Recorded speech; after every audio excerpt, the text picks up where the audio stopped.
కీర్తి ఎంగేజ్మెంట్లో rings మార్చుకున్నాక వాళ్ళిద్దరూ దండలు మార్చుకుంటారు. ఆ తర్వాత లక్ష్మి చేతుల మీదుగా బసవరాజు దంపతులు ఇరువురు తాంబూలాలు మార్చుకోవడానికి సిద్ధమవుతారు. ఇక లక్ష్మి తాంబూలం బసవరాజు దంపతులకి అందిస్తూ, దేవుడా, ఈ ఘోరాన్ని నువ్వే ఆపాలి అని మనసులో అనుకుంటూ ఆ దంపతులకి ఆ ప్లేట్ని అందిస్తూ ఉంటుంది. ఇంతలో కీర్తికి కళ్ళు తిరుగుతాయి. ఇక ఒక్కసారిగా ఉన్నట్టుండి లక్ష్మి పైన పడిపోతుంది కీర్తి కింద పడకుండా లక్ష్మి పట్టుకుంటుంది.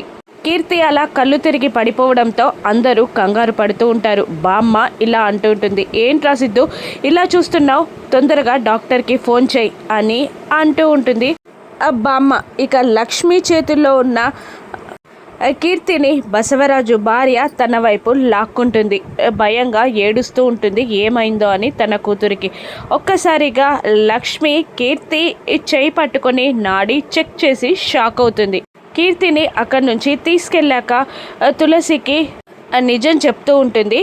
ఆ లక్ష్మి ఏమైందమ్మా అని అడుగుతుండగా కీర్తి గర్భవతి అని లక్ష్మి చెప్పగానే తులసి షాక్ అవుతుంది. ఇక ఈ ఎంగేజ్మెంట్ పెళ్ళి ఆగిపోయినట్టేనా? హరీష్ కీర్తి మళ్ళీ కలిసిపోతారా, లేదంటే అబార్షన్ చేయిస్తానని బసవరాజు అంటాడా? కీర్తి ఒప్పుకుంటుందా? రాను ఎపిసోడ్స్లో చూద్దాం. Thank you for watching.